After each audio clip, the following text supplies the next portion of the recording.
தேவனுடைய விலையேற பெற்ற நாமம் மகிமைப்படுவதாக. நாம் தொடர்ந்து 1 யோவான் நிருபத்தை கற்றுக்கொண்டு வருகின்றோம். இன்றைக்கும் நாம் தொடர்ந்து 3 அதிகாரம் 1 யோவானுடைய 3 அதிகாரத்திலே நாம் சிந்தித்துக் கொண்டிருக்கிறோம். அதைத்தான் இன்றைக்கும் தொடர்ந்து தியானிக்க இருக்கிறோம். தேவன் தாமே நம்மோட கூட பேசுவாராக. கடந்த வாரத்திலே 1 யோவானுடைய 3 அதிகாரம் அதனுடைய 12வது வசனம் துவங்கி 11வது வசனம் துவங்கி from verse 11 to 18 11 முதல் 18 வரை இருக்கின்ற வேத பகுதிகளைத்தான் நாம் எடுத்து தியானிக்க ஆரம்பித்தோம். அதுல லவ் வெஸ் ஹேட்ரட், அன்பும் பகைமைக்கும் இருக்கக்கூடிய வித்தியாசத்தை அப்போஸ்தலனாகிய யோவான் எழுதி கொண்டு வருகின்றதை நாம் தியானித்தோம். It was a clear distinction of two marks of a Christian life or life itself. ஒரு ஜீவியத்தினுடைய இரண்டு குறிப்பிட்ட குறியீடுகளாக அல்லது அடையாளங்களாக இவைகள் காணப்படுகின்றது. ஒன்று அன்பு, மற்றொன்று பகைமையாக இருக்கும் என்பதை நாம் அதில் தியானித்தோம். அதில் முதல் 3 வசனங்கள் 11 முதற்கொண்டு 13 வரை இருக்கின்ற வேத வசனத்தை the commandment to love which becomes the pattern of life, நம்முடைய வாழ்க்கையினுடைய ஒரு பகுதியாகவே, வாழ்க்கையினுடைய முறையாகவே மாறுகின்ற அன்பின் பிரமாணம் என்ன என்பது அங்கே எழுதி அவர் சொல்லியிருக்கிறார். அதை நாம் தியானிக்கும் பொழுது அதுல ஒருவர் அன்பு கூற வேண்டும் என்பதே நீங்கள் ஆதி முதல் கேட்ட விசேஷமாயிருக்கிறது என்று ஆரம்பிக்கிறார்.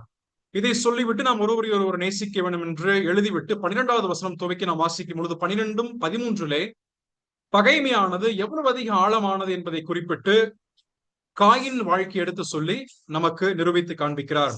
He takes up the life of Cain and illustrating the way that hatred have been exposed and illustrated in this world. உலகத்திலே இந்த பகைமை எவ்வளவு ஆழமானது, எவ்வளவு ஆபத்தானது என்பதை குறிப்பிட்டு காயினின் வாழ்க்கையை குறிப்பிட்டு அங்கே எடுத்து நமக்கு விளக்கி காண்பிக்கிறார். அங்கே நடைபெற்ற ஒரு கொலை, இங்கே கொலைக்கென்று பயன்படுத்தப்பட்ட வார்த்தை அது படுகொலை அல்லது உறைய ரத்தம் உறைய ஒரு நபரை கொலை செய்தால் எப்படிப்பட்டதாக இருக்குமோ அப்படிப்பட்ட ஒரு கொலையைத்தான் இங்கே காயின் தன் ஆபேலை சகோதரனாக இருக்கின்ற ஆபேலை கொலை செய்வதற்கென்றும் பயன்படுத்தப்பட்ட வார்த்தையாக இருக்கின்றது.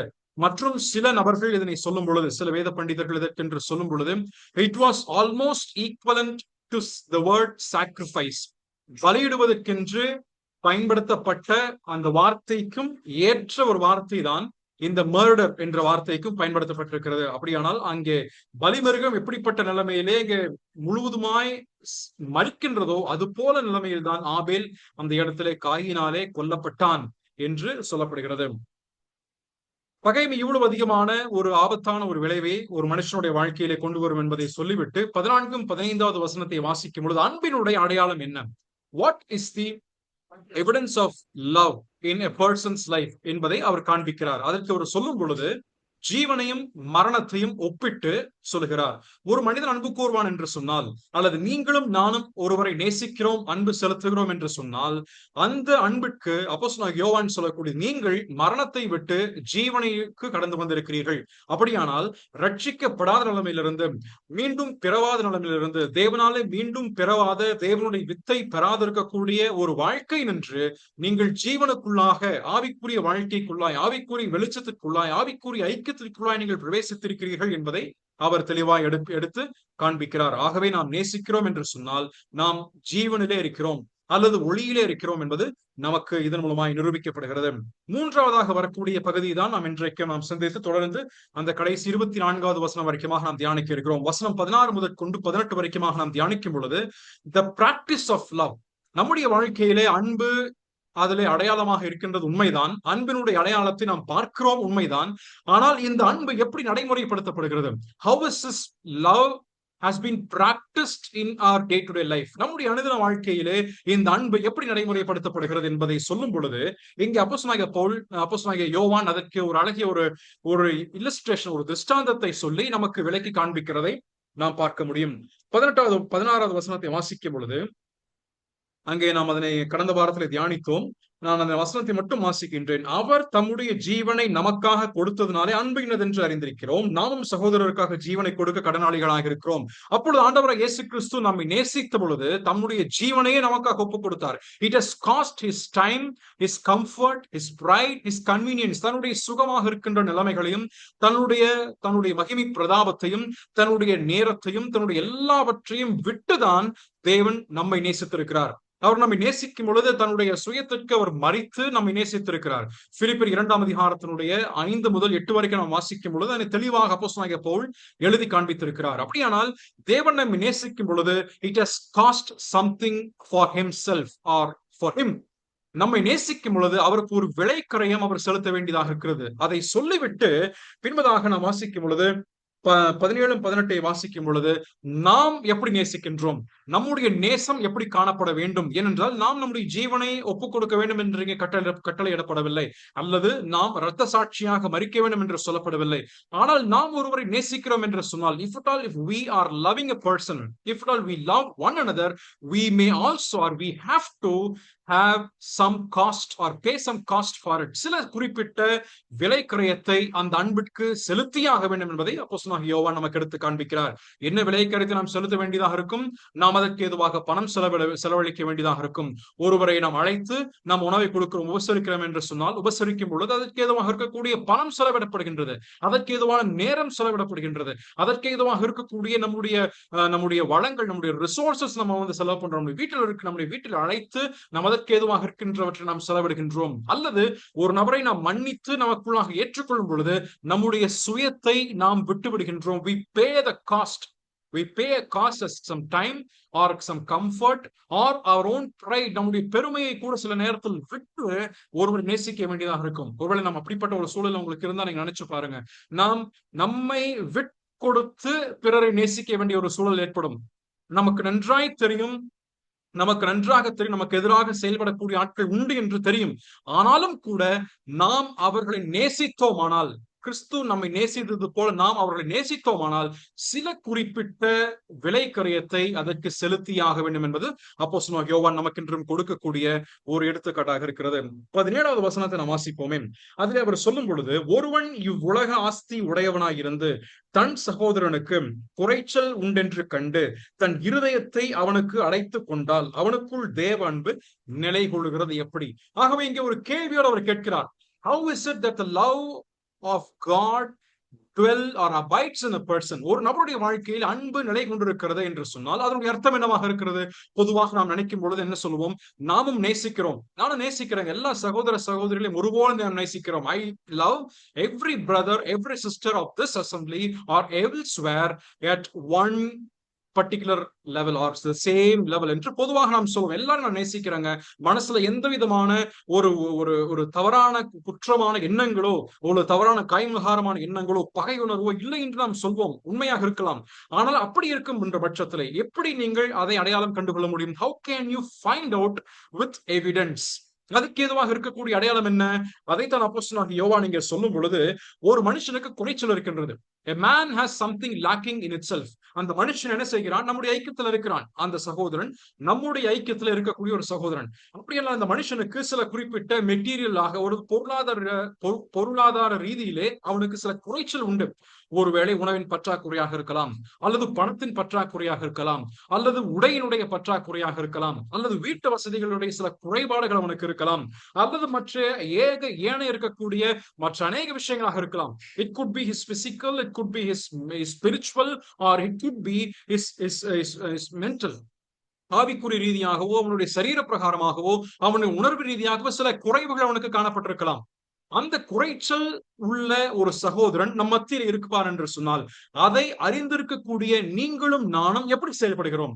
How do we act in accordance to his lack? அவனுடைய குறைச்சல் நன்றாய் தெரிந்திருக்கின்ற நேரத்திலே நாம் அதற்கு எப்படி செயல்படுகிறோம்? அதைத்தான் நாம் யோவான் சொல்லும் பொழுது, and sees his brother in need. அந்த சகோதரனுக்கு தேவை உண்டு, அவன் குறைச்சலில் இருக்கிறான், அந்த சகோதரனுடைய தேவைகள் சந்திக்கப்பட வேண்டும் என்பதை நீங்களும் நானும் அறிந்திருக்கிற பட்சத்திலே நம்முடைய செயல் எப்படிப்பட்டதாக இருக்கிறது? அதை அந்த sees his brother என்று சொல்லப்படுகின்ற வார்த்தைக்கு ஒரு கிளியர் அவேர்னஸ், தெளிவாகவே நாம் அதனுடைய அந்த தேவையை உள்ளும் புறமும் அறிந்திருக்கிறோம். We know the need for sure. We know the need for it and its utmost clarity. தெளிவாக அந்த தேவை நாம் அறிந்திருக்கிறோம். அதை அறிந்த பின்பு யோவான் என்ன சொல்கிறார்? அறிந்த பின்பு தன் இருதயத்தை அவனுக்கு அடைத்து கொண்டால். If you close your heart. ஏன் யோவான் இங்க இருதயத்தை குறிப்பிட்டு எழுதுகிறார்? எனக்கு அது ஆச்சரியமாக இருந்தது வாசிக்கும் பொழுது. He shuts up his own heart. அப்படியே என்ன அர்த்தம்னா, heart is the seat of all emotions. நமக்கு எல்லாரும் தெரிந்த விஷயம் தான். இருதயம் என்பது எல்லா உணர்வுகளினுடைய ஒரு இருக்கையாக இருக்கின்றது. It is a seat of all emotions. எல்லா உணர்வுகளையும் ஒரு சேர நம் இருதயத்தில் இருக்கின்றது. அதுல கோபம் உண்டு, அதுல பகைமை உண்டு, அதுல வெறுப்பு உண்டு, அதுல அன்பு உண்டு, இரக்கம் உண்டு, கிருபை உண்டு, இதெல்லாம் அதற்குள் இருக்கின்றது.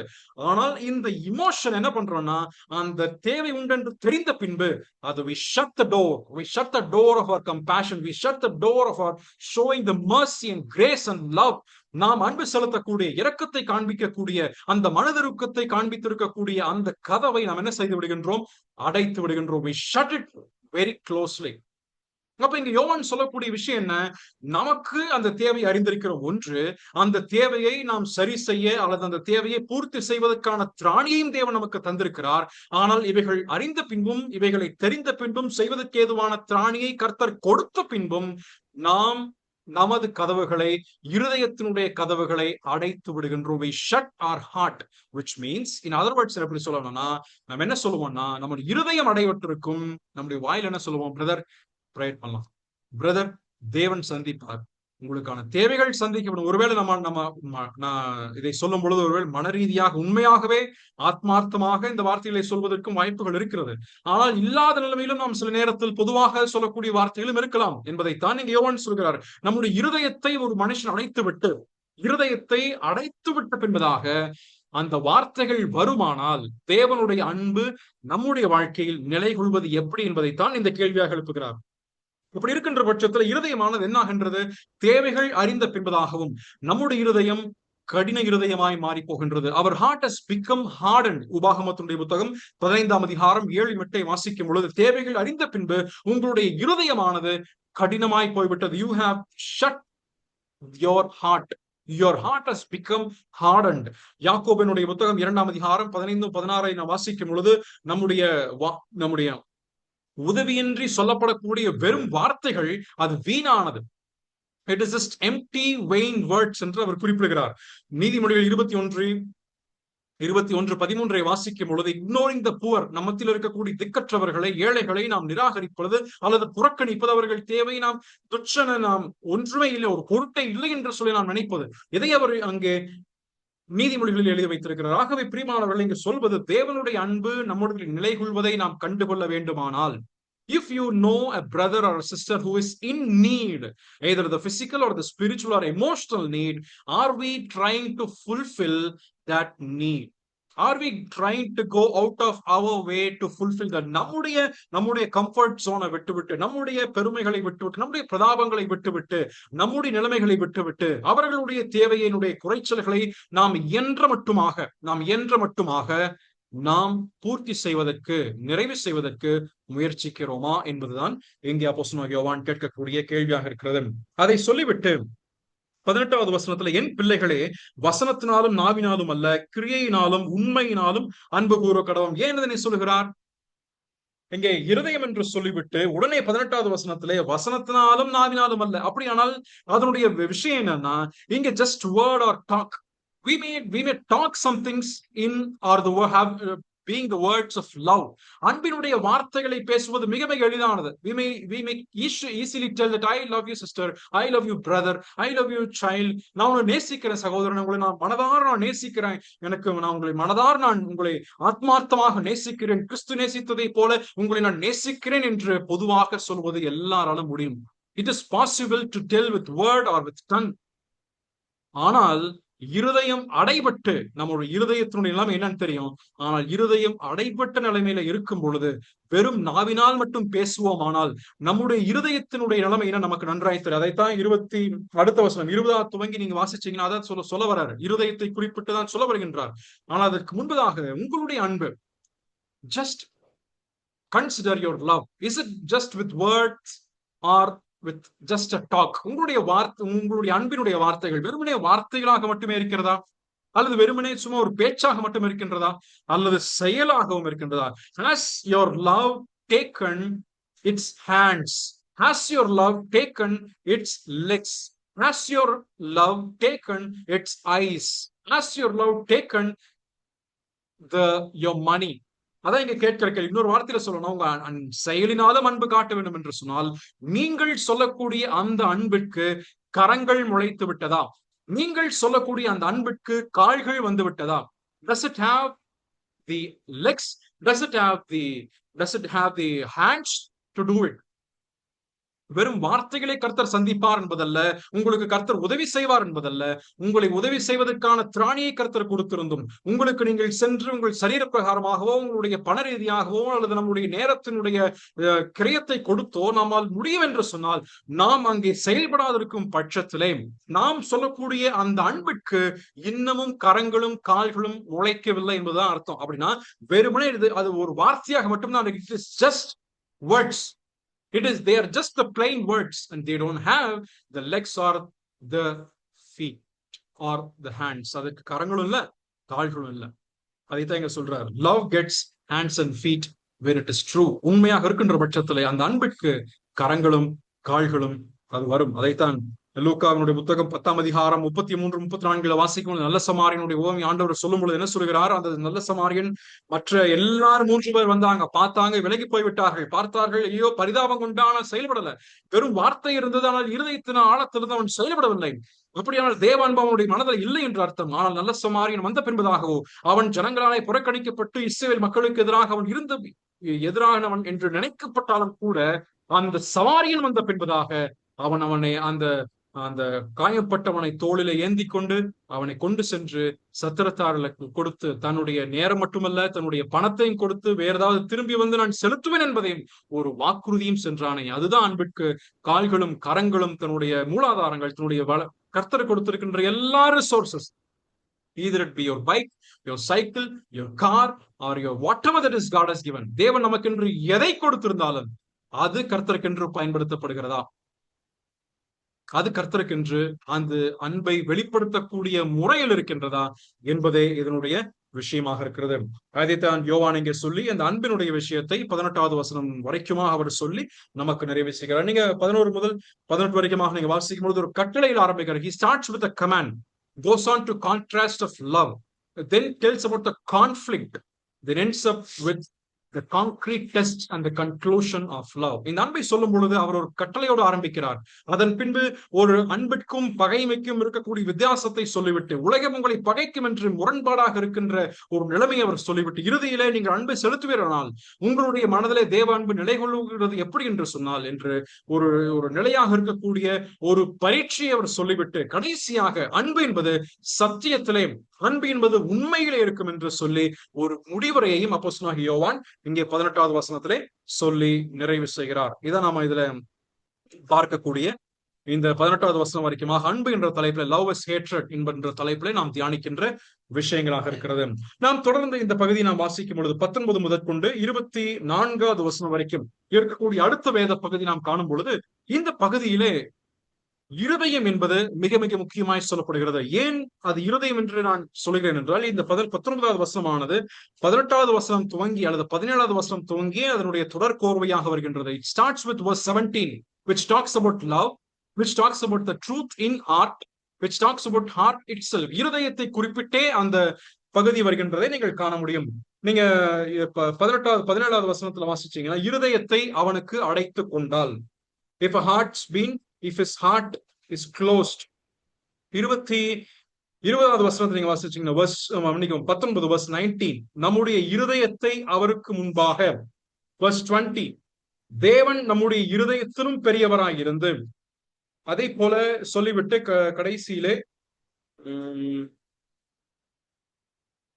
24, நம்மில் நிலைத்திருக்கிறதை அவர் நமக்கு தந்தருள் ஆவியினாலே. அந்த ஆவி எங்கே இருக்கு? நமக்குள் இருக்கின்றதாகவே அங்கேயும் இருதயம் என்ற வார்த்தை இங்கே சொல்லப்பட்டிருக்கிறது. ஆகவே இங்கே இருதயத்தை பற்றி இருக்கின்ற விஷயங்கள் சொல்லப்பட்டு இங்கே இருக்கின்றதை பார்க்க முடியும். இதற்கென்று நான் இந்த 19 முதல் 24 வரை இருக்கின்ற வசனங்களுக்கு வைத்திருக்கக்கூடிய தலைப்பு என்னவென்றால், ஹார்ட் ஸ்பீக்ஸ் லவுடர் தேன் ட்ரூத். சத்தியத்தை காட்டிலும் அல்லது உண்மையை காட்டிலும், இருக்கின்ற நிலைமை காட்டிலும், நிலைமை எடுத்துரைக்கின்ற விஷயங்களிலே இருதயம் மிக மேலானவைகளை அல்லது சத்தமா பேசும். இருதயம் ஹார்ட் வில் ஸ்பீக் லவுடர், சத்தமா பேசுங்கிறதா இதனுடைய விஷயமாக இருக்கிறது. ஆகவே இந்த ஒவ்வொரு வசனங்களிலும் இருக்கக்கூடிய விஷயத்தை இருதயத்தோடு தொடர்பு படுத்தி நான் உங்களோடு கூட பேச வேண்டும் என்று விரும்புகிறேன். 19வது வசனத்தை நாம் வாசிப்போமே. verse 19, இதனாலே நாம் நம்மை சத்தியத்துக்குரியவர்கள் என்று அறிந்து நம்முடைய இருதயத்தை அவருக்கு முன்பாக நிச்சயப்படுத்திக் கொள்ளலாம். It is a reassured heart. இருதயத்துக்கு ஏற்கனவே அஷ்யூரன்ஸ் கொடுக்கப்பட்டாயிற்று. நீங்கள் தேவனிலே நிலைத்திருக்கிறீர்களா என்பதை பாருங்கன்னு சொல்லிவிட்டார். நிலைத்திருந்தால் அன்பை காட்டுவீர்கள். அதை சொல்லிவிட்டு 19 மறுபடியும் சொல்கிறார், இதனாலே. அப்ப என்ன அர்த்தம்? verse 17 verse 18 17 18வது வசனம் இருக்கும் என்று சொன்னால் நம்முடைய வாழ்க்கையிலே 17 18 நடைமுறையாக இருக்கும் என்று சொன்னால், if the love has become it's extended to its hands and feet, நம்முடைய அன்பானது கரங்களிலும் நம்முடைய கால்களிலுமாக அது பறந்து விரிந்து படர்ந்து அது செயல்படக்கூடிய அன்பாக இருக்கும் என்று சொன்னால், நம்முடைய இருதயமானது உண்மையான முறையிலே அன்பை காண்பிக்கின்ற விதத்தில் இருக்குமானால், இதனாலே நீங்க என்ன பண்ணப்படுவீர்கள்? இதனாலே நீங்கள் சத்தியத்திற்குரியவர்கள் என்று அறிந்து நீங்கள் அவருக்கு முன்பாக நிச்சயப்படுத்திக் கொள்ளலாம். அப்ப சத்தியத்துக்கு முன்பதாக இருந்து இருதயத்தை நீங்கள் நிச்சயப்படுத்திக் கொள்ளலாம் என்று சொன்னால், நம்முடைய இருதயத்துல சில நேரத்துல கேள்விகள் எழும்பும். நான் அன்பு காட்டுகிறேன், ஆனால் அந்த அன்பு என்று சொல்வது உண்மையாக இருக்கின்றதா? அல்லது நான் தேவனுடைய பிள்ளையாக இருக்கின்றேனா? நான் தேவனாலே மீண்டும் பிறந்திருக்கிறேனா? தேவனுடைய வித்து என்னுடைய இருதயத்தில் நிலை கொண்டிருக்கிறதா? அல்லது நான் தேவனிலே நிலை கொண்டவனாக இருக்கின்றேனா? நான் தேவனிலே அவருடைய அன்பில் நிலைத்திருக்கிறேனா என்ற ஒரு கேள்வி நம்முடைய மனதில் இருக்கும் என்று சொன்னால், if we have some doubt or a clarification in our hearts whether we really love God, or whether we really love people, or whether we are staying in truth, or whether we are abiding in God, இந்த இப்படிப்பட்ட கேள்விகள் நம்முடைய மனதில் இருக்குமானால், அதற்காக அப்போஸ்தலனாகிய யோவான் கொடுக்கக்கூடிய வரிசையாக சொல்லக்கூடிய டெஸ்ட் என்னவென்று சொன்னால், உங்களுடைய இருதயத்தில் நீங்க you can reassure yourself. எப்படி நீங்கள் ரீஅஷ்யூர் பண்ணலாம்னா, உங்களுடைய வாழ்க்கையில் இருக்கக்கூடிய அன்பு, ஒருவருடைய தேவை உங்கள் மத்தியில் இருக்கின்ற பட்சத்திலே அந்த தேவையை உணர்ந்து நீங்கள் செயல்படுவீர்களானால், if you know the need of a brother and if you are acting according to it, அதற்கேற்றவனமாக நீங்கள் அந்த குறைச்சலை நீங்கள் நிறைவு செய்வீர்களானால், அதற்கேற்றவற்றை நீங்கள் செயல்படும் பொழுது நீங்க என்ன செய்ய? நீங்க சத்தியத்துக்குரியவர்கள். you belong to the truth and you can have that confidence, அந்த உறுதியை, அந்த அஷ்யூரன்ஸ் உங்க இருதயத்தில் நீங்கள் பெற்றுக்கொள்ளலாம் என்பதை யோவான் இங்கே சொல்லி காண்பிக்கிறார். 1 யோவான் 2:3 நீங்கள் வாசிக்கும் பொழுதும் என்ன சொல்கிறார்? by this we know. 1 John chapter 2 verse 3 என்ன சொல்கிறார்? and hereby we do know that we know him. இதனாலே நாங்கள் அறிந்து கொள்கிறோம். யோவான் 13ஆம் அதிகாரத்தின் 35வது வசனத்தை வாசிக்கும் பொழுது, John 13 verse 35 வாசிக்கும் பொழுது, அன்பு என்பது அவருடைய சீஷத்துவத்தினுடைய பிரதானமான அடையாளமாக இருக்கிறது. Love has become the primemost mark of discipleship. அதே போல யாக்கோபு 2:17, அதே போல யோவான் 13 இதெல்லாம் வாசிக்கும் பொழுது, is my love in action, என்னுடைய அன்பானது செயல் வடிவில் இருக்கிறதா? இருக்கும் என்று சொன்னால் நான் கர்த்தரின் சீஷனாக இருக்கிறேன், இதனாலே நான் சத்தியத்தில் இருக்கிறேன் என்பதை அறிந்து கொள்கிறேன். இதனை சொல்லி அவர் 19வது வசனத்தை நிறைவு செய்கிறார். 20வது வசனத்தை வாசிக்கும் பொழுது verse 20ல, நம்முடைய இருதயமே, இங்க என்ன சொல்றாரு? வசனம் 20 21 வாசிச்சீங்கன்னா அவர் 2 விஷயங்களை நமக்கு கொண்டு வருகிறார். 20வது வசனத்துல அவர் கண்டமிங் ஹார்ட், நம்முடைய இருதயம் குற்றம் தீர்க்குமானால், ஒரு விதத்திலே நம்முடைய இருதயமானது என்ன செய்யும்? இல்ல நீ காண்பிப்பது அன்பே கிடையாது, நீ காண்பிப்பது நீ மாய்மாலமாக இருக்கிறாய், உன்னுடைய இருதயம் அதற்கு குற்றவாளியாக இருக்கிறது. ஏனென்றால் தேவன் நமக்குள்ளே நம்மை சிருஷ்டித்த பொழுது நமக்குள்ளாக மனசாட்சி என்ற ஒன்று வைத்திருக்கிறார். God has kept conscience into ourselves when he had created us. நம்மை சிருஷ்டித்த பொழுதே மனசாட்சி என்ற ஒன்றை நமக்குள்ளாக வைத்திருக்கிறார். இந்த மனசாட்சி யாராக இருக்கிறார்? மனசாட்சி நமக்குள்ளாக இருந்து கொண்டு என்ன செய்கிறது? இது தவறு, இது சரி, அது நம்மை நியாயம் தீர்க்கக்கூடிய ஒரு ரெஃப்ரி மாதிரி, ஒரு referee. the conscience is just like a referee in our life. நம்முடைய வாழ்க்கையிலே ஒரு ரெஃப்ரியாக இருந்து கொண்டு சில நேரத்துல yellow கார்டு காட்டும், சில நேரத்துல கிரீன் கார்டு காட்டும், சில நேரத்துல ரெட் கார்டு காட்டும். அப்படிதான் நம்முடைய இருதயத்தில் இருக்கின்றது இந்த மனசாட்சி. நீங்கள் தாவீதின் வாழ்க்கையை பார்க்கும் பொழுது, தாவீதுக்கு சவுலை கொலை செய்யும்படியான ஒரு அருமையான சந்தர்ப்பம் குகைக்குள்ளே கிடைக்கப்பெற்றது. David has got a very good opportunity to kill Saul when he was in the cave. ஆனால் அந்த துணியினுடைய, அந்த வஸ்திரத்தினுடைய ஓரத்தை வெட்டினது நிமித்தமாக தாவீது, அவனுடைய இருதயமானது எப்படி இருந்ததுன்னா, his heart was beating within him. அவனுக்குள்ள அவனுடைய இருதயம் அடித்துக் கொண்டது என்றுதான் வேதவசனம் தெளிவாக எழுதி வைத்திருக்கிறது. அப்படியானால் அவனுடைய இருதய மனசாட்சி அதற்கே ஒரு குற்ற உணர்வை ஏற்படுத்தி, it has created a conscience. He was pricked in his conscience for cutting the thread of, or the edges of Saul's dress. அதான் அங்க சொல்லப்படுகிறது. அப்படியானால் இங்க சொல்லப்படுங்க அப்போஸ்தலனாகிய யோவான் என்ன சொல்கிறாருன்னா, இந்த இருதயம் கண்டமிங் ஹார்ட், நம்முடைய குற்ற மனசாட்சி அல்லது மனசாட்சி என்பது சில நேரத்திலே நம்மை கண்டம் பண்ணுவதற்கான வாய்ப்புகள் இருக்கிறது. ஏன்னா என்ன சொல்றாருன்னா, இங்க யோவான் சொல்லும் பொழுது இங்கிலீஷ்ல நீங்க வாசிச்சீங்கன்னா, if our heart condemns, if என்று ஆரம்பிக்கிறார். வென்னவர் என்ற சொல்ல, வென்னவருக்கும் இஃப்க்கும் நீங்க இங்கிலீஷ்ல பாத்தீங்கன்னா அதற்கான வித்தியாசம் உண்டு. தீர்க்குமானால், அப்பனா இஃப் ஆர் ஹார்ட், நம்முடைய ஒரு கண்டிஷன் அங்க சொல்றோம். இஃப் ஆர் ஹார்ட், நம்முடைய இப்படி தீர்க்குமானால், எப்பொழுதெல்லாம் உங்களுடைய இருதயம் உங்களை தீர்க்கும் என்று அங்க சொல்லப்படும். கான்ஸ்டன்டாக இருக்கக்கூடிய ஒரு ஆக்ஷனை சொல்ல, உங்களுடைய இருதயம் இப்படி தீர்க்குமானால், if you are condemned in your heart, உங்களுடைய இருதயத்தில் இப்படி தீர்க்கப்படுவீர்களானால் என்ன அதற்கு சொல்லப்படுகிறதோ அதைத்தான் நீங்க யோவான் சொல்லுகிறார். இப்பொழுது இருக்கக்கூடிய காண்டம்னேஷன் என்னன்னா, ஒரு சில நேரத்துல நம்முடைய மனசாட்சி நம்மை பார்த்து என்ன சொல்லும்னா, we become more and more sensitive towards the incidents. சில குறிப்பிட்ட சம்பவங்களுக்கு நேராக, சில குறிப்பிட்ட சந்தர்ப்பங்களுக்கு நேராக நாம் அடையக்கூடிய சில அனுபவங்களுக்கு நம்ம என்ன செய்து விடுவோம், அதை ரொம்ப சென்சிட்டிவாக ரொம்ப உணர்ச்சி வசப்பட்டு அதிகமாக உணர்வு ரீதியாக நம்ம மாறி நமக்குள்ளாகவே நம்ம நினைச்சோம், நம்மளே நமக்கு மனசாட்சி என்ன செய்வோம், வச்சுச்சோ இப்படி நடந்துருச்சா, முடிஞ்சு போச்சு நம்ம வாழ்க்கை, அவ்வளவுதான், நம்ம வாழ்க்கை total fail, we are a total failure before God. ஆண்டவருக்கு நான் இப்படி நடந்துட்டேன், நான் இப்படி போயிட்டேன், என் வாழ்க்கை இப்படி ஆகிவிட்டது என்று சொல்லி we become so much sensitive towards the incidents of our life. நம் வாழ்க்கையிலே நமக்கு என்ன செய்து விட்டோம், ரொம்ப சென்சிட்டிவா மாறி விட்டோம். even if we have asked for forgiveness, நம்ம மன்னிப்பை கேட்டாலும் கூட நம்ம அப்படி மாறிட்டோம். ரெண்டாவது பிரச்சனை நடக்கும்னு சொன்னா, நம்முடைய இருதயம் என்ன பண்ணும்னா, it will start accusing without cause. காரணமே இருக்காது, எந்த ஒரு காரணமே இருக்காது. We will not have any cause, we will not have any reason, but our heart will say that you are a liar, நீ ஒரு பொய்யன். ஏன்னா ஓவர் சென்சிட்டிவா மாறி நம்ம இருதயம் அதிகமான உணர்ச்சி வசப்பட்டு அதிகமான உணர்வு ரீதியாக இருந்து கொண்டு மற்ற ஏதோ நம்ம பார்க்கக்கூடிய சம்பவங்கள் நிமித்தமாகவோ அல்லது நமக்குள்ளாக தோன்றக்கூடிய எண்ணங்கள் நிமித்தமாகவோ நாம் அடைந்திருக்கக்கூடிய சில அனுபவங்கள் நிமித்தமாகவோ நம்ம அமர்ந்து சிந்திக்கும் பொழுது ஓவர் திங்கிங் என்னதுங்க உடம்புக்கு ஒத்துக்காது. அதுதான் இங்க சொல்லப்படுறாரு. ஓவர் திங்க் பண்ண, டோன்ட் திங்க் டூ மச். ரொம்ப இருதயத்துல நீங்க திங்க் பண்ணீங்கன்னா உங்களுடைய இருதயத்தினுடைய நினைவுகள், உங்களுடைய எண்ணங்கள், உங்கள் இருதயத்தினுடைய சென்சிட்டிவான விஷயங்கள் உங்களுடைய சரீரத்தை அது பாதிக்கும். it will affect your heart, it will affect your body, it will show up in your body. அந்த கண்டமிங் ஹார்ட் தான் இங்க அப்போஸ்தலனாகிய யோவான் கடிந்து சொல்கிறார். if you have the condemning heart, அதான் சொல்லும் பொழுது if our heart condemns us, அப்படி உங்களுடைய வாழ்க்கையில உங்களுடைய சென்சிட்டிவாக இருக்கக்கூடிய உங்களுடைய திங்கிங் உங்களுடைய இருதயத்துல நான் முடிஞ்சது, என் வாழ்க்கை அவ்வளவுதான் சொல்லி குற்ற உணர்வினாலே பாதிக்கப்பட்டு ஒரு குறிப்பிட்ட பாவம் இல்லைனாலும் அமர்ந்து சிந்திக்கும் பொழுது அவ்வளவுதான்ப்பா, என் வாழ்க்கையெல்லாம் முடிஞ்சது, நான் இன்னையோட நான் முடிச்சுக்க போறேன், எல்லாத்தையும் நான் நிறுத்திக்க போறேன், எல்லாத்தையும் நான் ஸ்டாப் பண்ணிக்க போறேன். அருமையான சுரேஷ் பாபன் சொல்லும் பொழுது கூட 137 போதும் ஆண்டவரே, இதோட போதும், நான் நிறுத்திக்கிறேன் ஆண்டவரே, இதோட போதும் அப்படிங்கிற சொல்லக்கூடிய பல காரணங்கள் இருக்கலாம். ஆண்டவரே இதோட போதும், ஏன் என் மனசுல குற்ற உணர்வுனாலே நான் பாதிக்கப்பட்டிருக்கிறேன், அது சரியான காரணமே இல்லை, அதற்கான there is no justifiable reason for my conscience, for my heart to condemn me again and again and again without any specific reason. எந்த ஒரு குறிப்பிட்ட காரணமும் இன்றி இருதயம் நம்ம எனக்குள்ளாக இருந்து கொண்டு கலங்கிக் கொண்டே இருக்கின்றது. சங்கீதம் 38வது சங்கீதம் 4வது வசனத்துல, என் அக்கிரமங்கள் என்ன பெருகி பெருகி என்னை பாரமாக என்னை அவிழ்த்து போட்டது என்று சங்கீதக்காரன் சொல்கிறார்.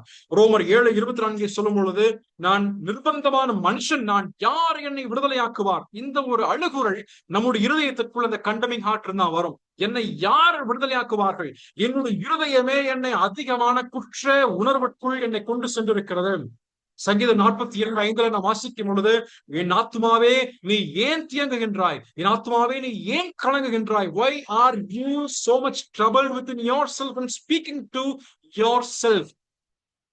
யோபுவை குறித்து நான் வாசிக்கும் பொழுது, he started to speaking or he started to have the soliloquy, அப்படின்னா தனக்குள்ளே பேசிக்கிறான். he started to speaking within himself, தனக்குள்ளே பேச ஆரம்பித்து போகக்கூடிய ஒரு சூழல் தான் இங்க இருக்கக்கூடிய சூழல். அப்படி இருக்கின்ற பட்சத்துல நம்முடைய இருதயம் அப்படி கண்டம் பண்ணுனா, அப்போஸ்தலன் யோவான் சொல்லக்கூடிய அழகிய ஒரு பதில் என்ன தெரியுங்களா, heart can pass a verdict, but do you know what, that is not the final court. அது இறுதியான நீதிமன்றம் அல்ல.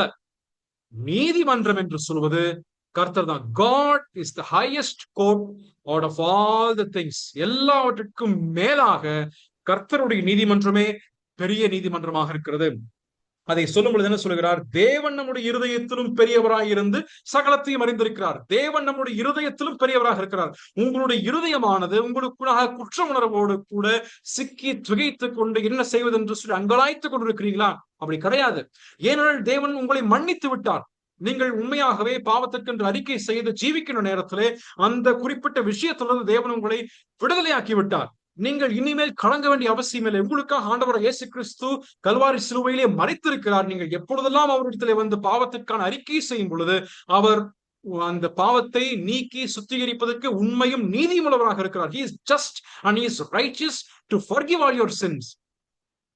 அப்ப இருக்கும் பொழுது உங்களுடைய இருதயத்தை காட்டிலும் தேவன் நீதிமன்றம் அல்லது அவருடைய நீதிமன்றம் பெருசா இருக்குன்னு சொன்ன God is greater than your heart. உங்களுடைய இருதயம் குற்றம் சுமக்கும். ஆனா ஆண்டவர் சொல்லார், நீ மன்னிக்கப்பட்டவன், நீ ஸ்லாக்கியம் பெற்றவன். உன் இருதயம் குற்றவாளி என்று தீர்க்குமானால், காரணம் இல்லாமல் குற்றவாளியாக தீர்க்குமானால் தேவன் பெரியவராக இருக்கிறார். அதைத்தான் இங்க சொல்லுகிறார். நீதிமொழி சங்கீதம் 103:14 வாசிக்கும் பொழுது he knows our frame. நாம் மண் என்று நினைவு கூறுகிறார். நாம் யார் என்பதை தேவன் நினைவு கூறுகிறார். ரோமர் 8:1 சொல்லும்போது அவருடைய இரக்கங்கள் பெரிதாக இருக்கிறது. ஆகையால் கிறிஸ்துவுக்குள் இருக்கின்ற ஒருவனுக்கு ஆக்கினை தீர்ப்பு இல்லை என்று தெளிவாய் சொல்லப்பட்டிருக்கு. There is no condemnation for a person who is in Christ. அதே போல எபிரேயர் 4:13 சொல்லும் பொழுது எல்லாம் அவருக்கு முன்பதாக நிர்வாணமாக இருக்கிறது, எல்லாவற்றையும் அறிந்திருக்கிறார். இதே யோவான் சொல்லுகிறார். He knows everything. உன்னுடைய இருதயம் எப்படி தெரியும்பா? நீ உன்னுடைய குற்ற உணர்வினாலே பாதிக்கப்பட்டிருக்கிறாய், ஆனால் அது தவறான குற்ற உணர்வாக இருக்கிறது. Your conscience, your heart is condemning, but I am greater than your heart. Your heart will reverse failures. உன்னுடைய இருதயமானது தோல்வியை கண்டு துவண்டு போக நினைக்கும். ஆனால் அந்த இருதயத்திற்கும் மேற்பட்டவனாக நான் இருக்கிறேன் என்று ஆண்டவர் நமக்கு ஆறுதலை தருகிறார். என்றால் இந்த குற்ற உணர்வு, திஸ் கான்சியன்ஸ், இதுல பிரிக் பண்ணப்பட்டு இருக்கணும்னு நினைச்சுதான் சாத்தான் விரும்புகிறான்.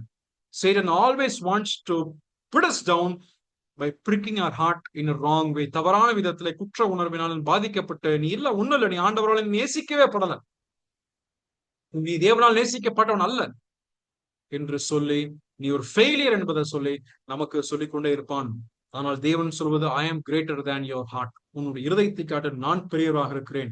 Who shall bring any charge against the children of God? தேவனுடைய பிள்ளைக்கு எதிராக குற்றம் சுமத்துகின்றவன், குற்றம் சாட்டுகின்றவன் யார் என்று ரோமர் 8 அப்போஸ்தலனாகிய பவுல் சொல்லி நிறைவு செய்கிறார்கள். இதுல அவர் சொல்லக்கூடிய விஷயம், the condemning heart-க்கு have the confidence in Jesus Christ or in God himself.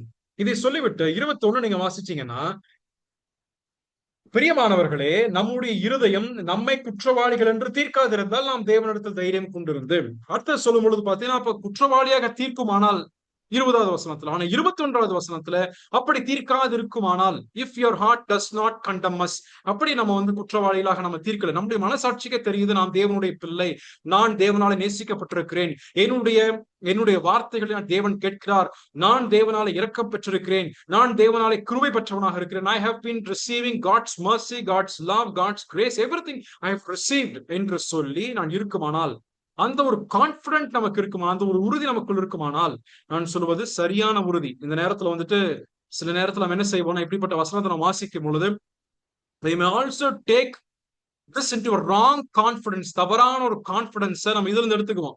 ஆமா, என் மனசுக்கு நான் நல்லா இருக்கேன்ப்பா, என் மனசுக்கு என்னுடைய மனசுக்கு குற்றமே கிடையாது, என் மனசுக்கு நான் தெளிவா ஆண்டவருக்கு முன்பதாக நான் இருக்கேன். ஆனா என்ன பண்ணுவோம், பகை உணர்வோடு இருப்போம். என் மனசுக்கு தெளிவான இருக்கிறேன் என்று சொல்லிவிட்டு நேசிக்க மாட்டோம். என் மனசுக்கு நான் தெளிவா இருக்கிறேன் என்று சொல்லிவிட்டு 17-18வது வசனத்துல சொல்லுவதை போல என்னுடைய அன்பிற்கு கரங்களும் கால்களும் கிடையாது, அப்படி நாம் இருக்கக்கூடாது. அதைத்தான் இங்க சொல்லும் பொழுது குற்றவாளிகளாக தீர்க்கப்படுமானால், அப்புறம் அடுத்த வசனத்துல குற்றவாளிகளாக தீர்க்காதிருக்குமானால், if your conscience is very clear, அப்படின்னா இதுக்கு முன்னாடி சொல்லப்பட்ட எல்லா விஷயங்களும் நம்ம வாழ்க்கையில இருக்கணும். சத்தியத்தை நடக்கணும், அதே போல தேவனை நேசிக்க வேண்டும், தேவ பிள்ளைகளை நேசிக்க வேண்டும். இதெல்லாம் இருக்கும் பொழுது நம்முடைய இருதயம் நம்மை குற்றவாளிகளாக தீர்க்காது. இருக்குமானால் அப்பொழுது நாம் என்ன செய்வோம், நம்பிக்கை கொண்டிருந்து, இந்த இடத்துல நம்பிக்கை கொண்டிருந்து என்று சொல்லக்கூடிய வார்த்தைக்கு பயன்படுத்தப்பட்டது. we will have the boldness, we will have the freedom of speech, we will have a fearless access. அதான் இதற்கென்று பயன்படுத்தப்பட்ட வார்த்தை. நமக்கு ஒரு தைரியம் இருக்கும்.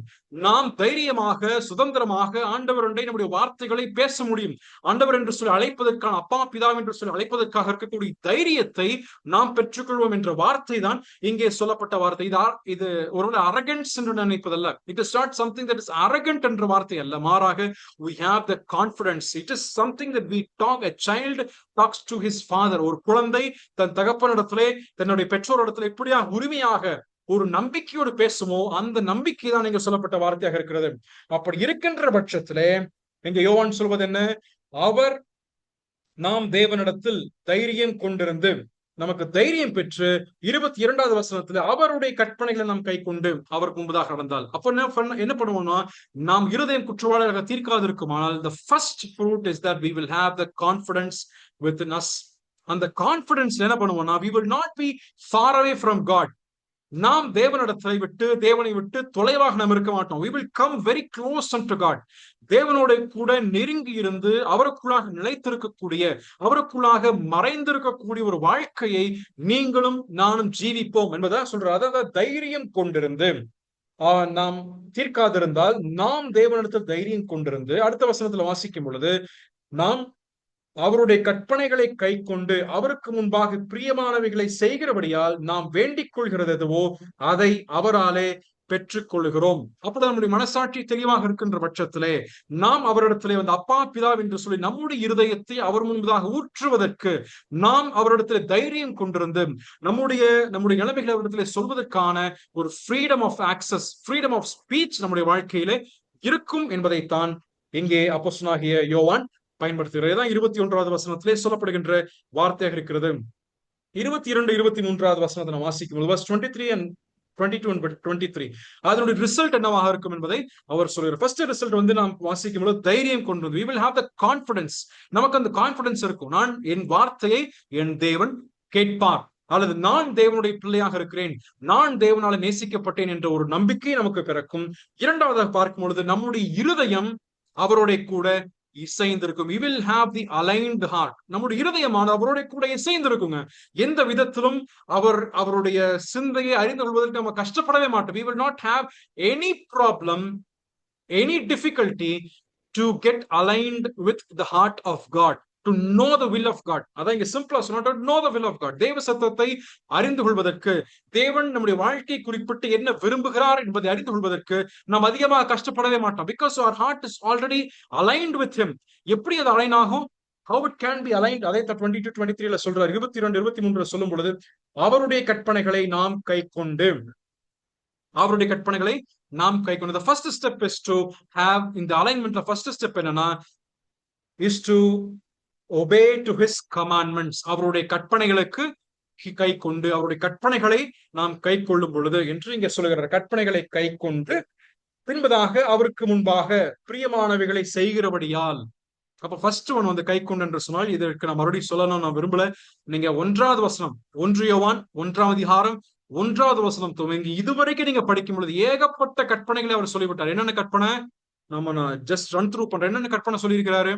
தேவனுடைய கூட நிலைத்திருக்கிற வாழ்க்கை, அவருக்குள்ள அபைட் பண்ணணும், அதே போல வெளிச்சத்தில் உள்ள ஒரு வாழ்க்கை, அவரோட ஐக்கியப்படுகின்ற வாழ்க்கை, அவருடைய கற்பனைகளுக்கென்று கை கொண்டு அவரை நேசிக்கவும் அவருடைய பிள்ளைகளை நேசிக்கக்கூடிய ஒரு வாழ்க்கை, அதே போல மன்னிக்கின்ற ஒரு வாழ்க்கை, அதே போல அடுத்தபடியாக வரும்போது தேவனாலே நாம் நேசிக்கப்பட்டோம் என்ற ஒரு உறுதியோடு இருக்கின்ற வாழ்க்கை, பகுத்தறிகின்ற ஒரு வாழ்க்கை, அதாவது அந்தி கிறிஸ்துவுக்கும் அல்லது கள்ள போதகர்களுக்கும் சரியான இயேசு கிறிஸ்துவை பற்றி இருக்கின்ற புரிதலோடு இருக்கின்ற ஒரு வாழ்க்கை, பின்பதாக அடுத்ததாக சொல்லப்படுகின்ற அவர்களை நிலைத்திருந்து பாவம் செய்யாதிருக்கின்ற ஒரு வாழ்க்கை, தேவனுடைய வித்து நமக்குள் இருக்கின்ற பொழுது நேசிக்கின்ற ஒரு வாழ்க்கை, அதே போல அன்புக்கு கரங்களும் கால்களும் பெற்றிருக்கின்ற வாழ்க்கை, இதெல்லாம் அவருடைய கற்பனையாக இருக்கிறது. all these things have been the commandment of God. இந்த கற்பனை நம்ம என்ன செய்வோம்னா, we will hold it together. இந்த கற்பனைகள் நம்முடைய வாழ்க்கையிலே நாம் பெற்றுக்கொண்டு நாம் கேள்வி அறிவில் மட்டுமல்ல, நம்முடைய ஞானத்தில் மட்டுமல்ல, நம்முடைய அறிவில் பெருத்திருக்கின்ற வாழ்க்கை மட்டுமல்ல, இந்த கற்பனைகள் நம்முடைய வாழ்க்கையிலே ஒரு பங்காகவே மாறிவிடும். it will become a practice in our life. அதை கை கொண்டு எங்க நம்ம கை கொண்டு நம்ம நடைபெறுவோம்? அதான் சொல்லப்படும் பொழுது அதனுடைய 2வது பகுதியில 22வது வசனத்தின் 2ஆம் பகுதியிலே, அவருக்கு முன்பாக பிரியமானவைகளை செய்கிறபடியால், இதை கை கொண்டு when we will live before the presence of God. We will live in the presence of God. நாம் தேவனுடைய பிரசன்னத்திலே அவைகளை அவருக்கு பிரியமாக நாம் வாழ்வோமானால், அப்படி இருக்கின்ற பட்சத்துல அந்த பிள்ளை, அந்த தேவனுடைய பிள்ளை கேட்கக்கூடிய எல்லாமே என்ன பண்ணுங்க, நடக்கும். என்ன பண்ணப்படும்? நாம் வேண்டிக் கொள்வது எதுவோ அதை அவராலே பெற்றுக்கொள்ளுகிறோம். அவராலே பெற்றுக்கொள்கிறோம். நாம் அவருடைய குமாரனாக இயேசு கிறிஸ்துவின் நாமத்தினாலே விசுவாசமாய் இருந்து அவர் நமக்கு கட்டளையிட்டபடி ஒருவரில் ஒருவர் அன்பாய் இருக்க வேண்டும் என்பதே அவருடைய கற்பனையாக இருக்கிறது. இந்த கட்டளை இங்க சொல்லிட்டாரு. எல்லா கட்டளை நான் என்னென்ன கற்பனைகள் என்று நானும் அதுல முன்கூட்டி நான் சொன்னேன். இதுல 22 23 தெளிவாய் சொல்லும் பொழுது, அவருடைய குமாரனாக இயேசு கிறிஸ்துவின் நாமத்தினாலே விசுவாசமாய் இருந்து அவர் நமக்கு கட்டளையிட்டபடி ஒருவரில் ஒருவர் அன்பாய் இருக்க வேண்டும் என்பதே அவருடைய கட்டளை. அந்த ஒரு கமாண்ட்மெண்ட்டை ஃபாலோ பண்ணுங்க, மற்றது எல்லாமே ஆட்டோமேட்டிக்கா நடக்கும். ஏன்னா இந்த ஒரு கற்பனையில மற்ற எல்லாமே இணைந்திருக்கிறது. In this one commandment everything is linked together. ஒருவரை ஒருவர் நேசிக்கும் பொழுது எல்லா கற்பனைகளும் அதன் மூலமாய் நிறைவு பெறுகின்றது. அதன் மூலமாய் நிறைவு பெறுகிறது. ஏனென்றால் நாம் தேவனை நேசிக்கும் பொழுது ஜனங்களை நாம் நேசிப்போம். தேவனை நேசித்து ஜனத்தை வெறுக்க முடியாது, அல்லது ஜனத்தை நேசித்து தேவனை வெறுக்க முடியாது. இரண்டுமே ஒன்றோடு ஒன்று தான் இருக்கின்றது. இரண்டுமே ஒன்றுக்கொன்று அது இணைந்து செல்கின்றது. We cannot love God and deny loving people, or hate people, or we cannot love people and hate God. நாம் தேவனை நேசித்தோம் என்று சொன்னால், தேவனை நேசிக்கிறோம் என்ற ஒரு உறுதி நமக்கு இருக்குமானால், நிச்சயமாகவே நாம் சக சகோதரரையும் நேசிப்போம், சகோதரரையும் நாம் மன்னிப்போம், சகோதரரை நாம் ஏற்றுக்கொள்வோம், சகோதரருக்கு நாம் அவர்கள் குறைச்சல்களை நாம் தீர்ப்போம். இதைத்தான் யோவான் சொல்கிறார். இந்த கற்பனை நமக்கு இருக்கின்ற பட்சத்திலே, இந்த கற்பனை நாம் பின்பற்றும் பொழுது we have already been aligned with God. நாம் ஏற்கனவே தேவனோடு இசைந்து விட்டோம். அவருடைய சத்தத்தை நாம் கூர்ந்து கேட்கின்றோம். அவருடைய கற்பனை நாம் கேட்கின்றோம். கேட்கும் பொழுது நாம் ஏறெடுக்கக்கூடிய ஜபங்கள் அவருடைய விருப்பம் என்னவாக இருக்கின்றதோ அந்த விருப்பத்திற்கு ஏற்றவனமாக நம்முடைய ஜபங்கள் மாற்றப்பட்டு அது நிறைவேற்றப்படும். இந்த வசனத்தை நடுவில் எடுத்து நாம் கேட்பது எதுவோ அதை அவராலே பெறுகிறோம், கேட்பதெல்லாம் நமக்கு கிடைக்கும் அப்படின்னு சொல்லக்கூடிய நபர்கள் இருக்கிறார்கள். அது அப்படி அல்ல. It is not that we will get everything, anything and everything under the sun, whatever you ask. எதெல்லாம் கேட்கிறோமோ அதை நீங்க பெற்றுக்கொண்டீர்கள், அப்படி அல்ல. ஒரு குறிப்பிட்ட சபை பிரிவினர் இருக்கிறார்கள், வேர்ட் ஆஃப் ஃபெய்த் என்று சொல்வார்கள். அதாவது விசுவாச அறிக்கை, விசுவாச பிரமாணம் என்று அது விசுவாச அறிக்கை நீங்க செய்யுங்க, உங்களுக்கு எல்லாம் கிடைக்கும். அப்படின்னா நாளைக்கான கார் வரும்னு சொல்லி நீங்க ஜெபிச்சு இந்த கார் வந்தாயிற்று அதற்காக நன்றி அப்படின்னு சொல்லி ஜெபிங்கன்னு சொல்லுவாங்க. அது அப்படி அல்ல. அதெல்லாம் இங்க சொல்லப்படுவதல்ல. அதை இங்கே யோவான் சொல்லி எடுத்துரைக்கக்கூடிய விஷயமும் அல்ல. அது தவறான போதனை. ஆனால் யோவான் சொல்லக்கூடியது, if your heart is already aligned to the commandments of God, if your hands are in alignment with the commandments of God, if your legs have started to show the love of God, உங்களுடைய இருதயமானது ஏற்கனவே தேவனுடைய பிரமாணத்திற்கு கீழ்ப்படிந்து உங்களுடைய கரங்களும் உங்களுடைய கால்களும் அந்த அன்பை நோக்கி செயல்படும் என்று சொன்னால், உண்மையாகவே உங்களுடைய இருதயமானது அடைபடாமல் திறந்து காணப்பட்டு அன்பை வெளிப்படுத்தக்கூடிய இருதயமாக இருக்கும் என்று சொன்னால், நீங்கள் உங்களுடைய ஜபத்திலே கேட்கக்கூடிய ஜபம் எதுவோ அது அதற்கென்று ஏதுவாக பதில் கிடைக்கப்பெறும். ஏனென்றால் உங்களுடைய ஜபமும் ஆண்டவருடைய விருப்பமும் ஒன்றோடொன்று இணைந்திருக்கும். It is because that your prayer or your desire will become God's desire, or in other words, God's desire will become your desire. பரமண்டலத்தில் இருக்கின்ற பிதாவே என்று சொல்லிவிட்டு தேவ அங்கே பரத்திலே என்னென்ன செய்யப்படுகின்றதோ அதை பூமியிலே செய்யப்பட வேண்டும் என்று இயேசு கிறிஸ்து ஜபத்தின் மாதிரியை கற்றுக் கொடுத்தாரே. பரத்தில் இருக்கின்ற ஜபம் நம்முடைய ஜபமாக மாற வேண்டும் என்று சொன்னால், அவருடைய கற்பனைகளுக்கு கீழ்ப்படிந்தாலே அது போதுமானதாக இருக்கிறது. ஆட்டோமேட்டிக்காக we will ask only what God desires in our life. We will automatically ask what God desires in each of our lives. அவருடைய திட்டம் என்ன, அவருடைய தீர்மானம் என்ன, அவருடைய அன்பை, அவருடைய செயல்பாடு என்னவாக இருக்கிறது என்பதை எளிதிலே நாம் அதனை கண்டுபிடித்துக் கொள்ளலாம். எளிதிலே கண்டுபிடித்துக் கொள்ளலாம். அதைத்தான் இங்கே நமக்கு யோவான் கற்றுத்தருகிறார். There are two inseparable realities in connection with this. அதைத்தான் இங்க சொல்றார். ரெண்டு டெஸ்டோட இங்க முடிக்கிறார். என்ன சொல்றாரு 23வது வசனத்துல, என்னுடைய கிறிஸ்தவம் is it practical, is it knowledgeable, அறிவு சார்ந்ததாக கற்பனைகளுக்கு நடைமுறைப்படுத்தப்பட்டதா இருக்கா, அந்த டெஸ்ட் இருக்கா அவர் கேட்கிறார். அப்படி இருக்குமானால் ஃபெய்த் பிளஸ் லவ் இருந்துச்சுன்னு சொன்னா நம்ம ஆண்டவர்களை நிலைத்திருக்கிறோம். இரண்டாவது, என்னுடைய ஜபங்கள் அப்படிப்பட்டதாக இருக்கிறது. Is it self-field or what God desires? தேவன் விரும்புகின்ற பிரகாரமாக என் ஜெபம் இருக்கிறதா, அல்லது என்னுடைய சுய விருப்பங்கள் நிறைவாக்கப்பட வேண்டும் என்று ஜெபிக்கின்றேனா? இந்த இரண்டில் மாற்றம் வருமானால் அவருடைய கற்பனைக்கு கீழ்ப்படியல, ஜெபம் கேட்கப்படாது, ஜெபத்திற்கான பதில் வராது. தெளிவாய் சொல்லப்படுகின்ற ஒரு பதிலாக இங்கே இருக்கிறது. When our life aligns with God, then our prayer get automatically or naturally gets aligned. அதனால ஒரு பிரசங்கியார் சொன்ன ஒரு எடுத்துக்காட்டு எனக்கு ஞாபகம் வருகின்றது. நம்முடைய ஜெபங்கள் இங்கே இருந்து ஏறெடுக்கிறோம். It is just an arrow that is shoot out from one point of this earth. இந்த பூமியினுடைய ஒரு முனையிலிருந்து, ஒரு இடத்திலிருந்து நம்முடைய ஜெபங்கள் ஏறெடுக்கப்படுகின்றது. ஏறெடுக்கப்பட்டு அது ஒரு அம்பு போல ஏறெடுக்கப்படுகிறது என்று சொன்னால், அந்த ஆரோ it has to reach its target, its destination. அந்த டெஸ்டினேஷன் எங்க? ஆண்டவர். ஆண்டவருக்குடைய இருதயத்துக்குள்ளாகது அந்த அம்பானது சரியான விதத்திலே ஏறெடுக்கப்பட வேண்டும் என்று சொன்னால், அது டார்கெட்டா இருக்கணும். It has to be his target. It has to be his desire. It has to be what he wishes, he desires. அவருடைய விருப்பம் என்னவாக இருக்கிறதோ அப்பொழுது மட்டும்தான் இரண்டும் ஒன்றை சந்திக்கும். இல்லை என்று சொன்னால் நம்ம ஜெபம் எங்கேயோ போயிட்டு இருக்கோம், வெறும் வார்த்தைகளாக இருக்கும். அவருடைய விருப்பம் வேறொன்றாக இருக்கும். It won't get attached to each other. It will just repel each other. ஒன்றோடொன்று முரணாக போய்விடும். It will just repel each other. அப்பொழுது நம்முடைய ஜெபங்கள் ஏன் கேட்கப்படுகிறது இல்லை அப்படிங்கிறதுக்கான பதில் இங்க இருக்கு, நான் நம்புறேன். இதனோட கூட 24வது வசனம், இந்த 3ஆம் அதிகாரத்தின் 24வது வசனத்துல அப்போஸ்தலனாகிய யோவான் மற்றும் ஒரு எவிடன்ஸ் நமக்கு தருகிறார். An abiding heart. 24வது வசனம், verse 24, 1 John chapter 3 verse 24 என்ன வாசிக்கின்றோம்? அவருடைய கட்டளைகளை கைக்கொள்ளுகிறவன் அவரில் நிலைத்திருக்கிறான், அவரும் அவனில் நிலைத்திருக்கிறார். அவர் நம்மில் நிலைத்திருக்கிறதை அவர் நமக்கு தந்தருளின் ஆவியினாலே அறிந்திருக்கிறோம். இங்கேயும் ஒரு கான்பிடன்ஸ், ஒரு அஷூரன்ஸ், ஒரு அபைடிங் ஹார்ட் தராரு. நம்ம நிலைத்திருக்கிறோம் என்பது மட்டுமே அவர் சொல்லிட்டு வந்தார் இது வரைக்கும். ஆனா இப்ப சொல்லும் பொழுது நாம் அவரில் நிலைத்திருக்கிறோம் என்பது மட்டுமல்ல. It is not just we abide in him, we have fellowship with him, we have that kind of a relationship with him, but it is also the otherwise. அவரும் என்ன செய்கிறார்? நம்மோடு கூட நிலைச்சிருக்கிறார்.